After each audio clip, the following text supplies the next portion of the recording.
लागि चाहिँ अब हामी चाहिँ काठमाडौँ जानुपर्ने भयो साथीहरू।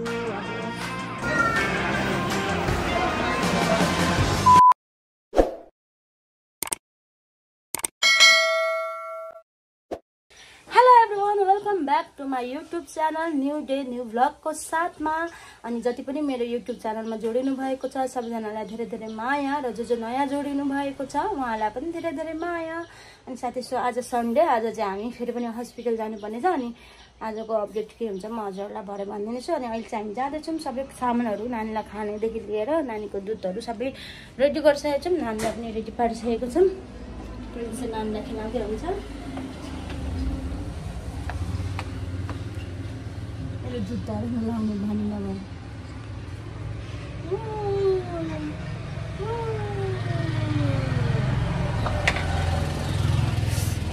अब यहाँ गाडी पर्खिँदैछौँ। अनि ल अहिले हामी गाडी पर्खिँदैछौँ। साथीहरू हाम्रो गाडी आएर हामी चाहिँ जाँदैछौँ। यहाँ देख्न सक्नुहुनेछ। अनि नानी चाहिँ सुतेकै छैन, सुत्छ होला अब चाहिँ, किनभने हाई पनि गर्दैछ नानीले। अनि त्यही कारणले हामी जाँदैछौँ सरासरी। अनि साथीहरू एउटा आमा भइसकेपछि होइन, नानी हुँदाखेरि हामी कति गुणा 100 गुणा खुसी हुन्छौँ। हाम्रो खुसीको सीमा नै हुँदैन। तर नानीलाई यति केही भयो भने कति धेरै दुःख भयो जस्तो हुन्छ क्या है, हामीलाई कति पीडा हुन्छ।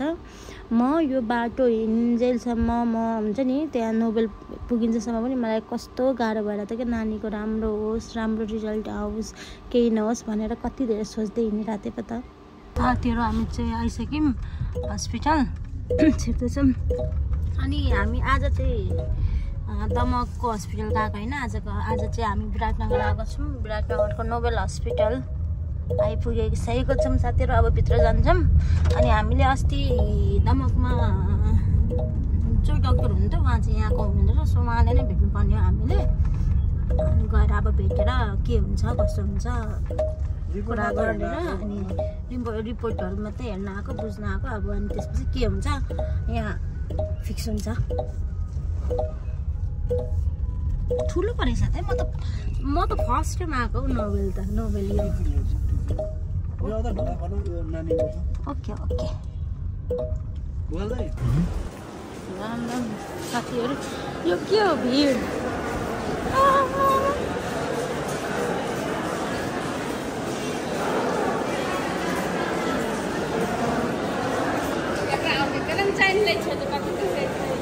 यहाँ त हेर्नु कति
इग्नोर हान्दियो यार मलाई।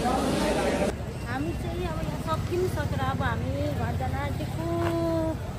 प्रिन्स भोक लाग्यो जस्तो भयो। मलाई टोयलेट आउनु खोजिरहेको छ। त्यहाँ निकाल्नु चाहिँ पर्छ होला।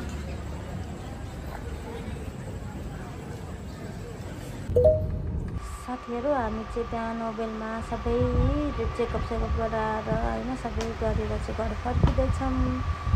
अनि घर जाँदैछौँ। नानी पनि सुतिहाल्यो। अनि त्यही हो, अब चेकअप हुँदैछ, अब उपचार गर्नुपर्ने भयो होइन। मेरो नानी छिटै निको हुन्छ, मलाई नि थाहा छ छिटै निकोस् मेरो सानो।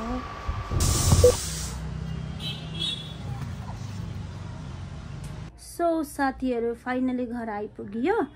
अनि के भन्छ मैले चाहिँ त्यस्तो धेरै भ्लग बनाउन पाइनँ किनभने त भिडभाड यस्तो थियो होइन फेरि नानीलाई यता लाँदा उता लाँदा अनि फेरि उसलाई अब त्यस्तै हो नि त गर्मीमा होइन अनि त न्यु खोज्दै थियो घरिघरि सुतिरातो कुनै बेला अनि त्यस्तो खास मैले भिडियो बनाइनँ होइन भित्रको चेकअप गरेकोहरू अनि त्यस्तै हो अनि हेऱ्यौँ आज पनि भयो सबै चेक गरायौँ होइन त्यही त हो मैले भने नि त्यही हो प्रब्लम भइरहेछ अब त्यसको लागि चाहिँ अब हामी चाहिँ काठमाडौँ जानुपर्ने भयो साथीहरू अब नानीको लागि भए पनि होइन नानीको अब हेल्थको लागि भए पनि काठमाडौँ नै त्यहाँ पनि डक्टरले पनि काठमाडौँ नै एकचोटि लानुहोस् भनेर भन्नुभएको छ त्यहाँ पनि बुझियो कति कुराहरू बुझियो के रहेछ कस्तो रहेछ के भएको रहेछ भनेर सबै बुझ्यौँ अनि उहाँले त्यहाँ डक्टर हाम्रो चाहिँ प्रतिमा यादव हुनुहुन्थ्यो अनि उहाँले चाहिँ काठमाडौँ पनि एकचोटि लानुहोस् अनि के भन्नुहुन्छ उतादेखिको भनेर के भन्नुहुन्छ उहाँले भन्नुहुन्छ भनेर भन्नुभयो अनि हुन्छ भनेर भन्यो अनि उसको लागि मेडिसिनहरू दिनुभएको छ त्यो मेडिसिनहरू के अरे पनि आज धेरै छैन 1-2वटा छ त्यस्तो मेडिसिनहरू पनि त्यो पनि अब खुवाउँछौँ अनि गइहाल्दा अब उहाँले चाहिँ अब काठमाडौँ लानु भन्नुहुँदैछ अब काठमाडौँ हामी त अब जे पनि नानीको छिटो होस्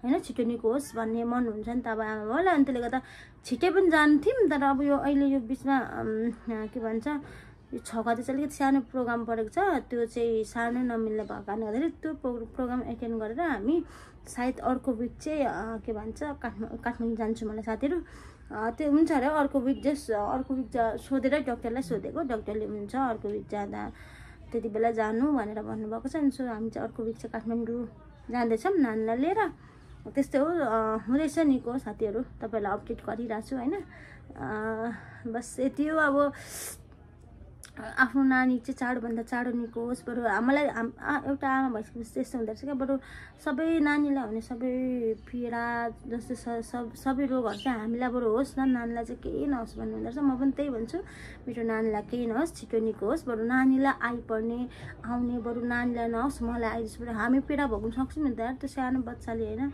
कति गाह्रो हुन्छ जो उनीहरूलाई यत्रो ज्वरो आउँदा त कति गाह्रो हुन्छ अनि त्यसले गर्दा हामी फेरि आमाहरू यत्रो सानो कुराले पनि अलिकति सक्दैनौँ नि त अनि त्यसले गर्दाखेरि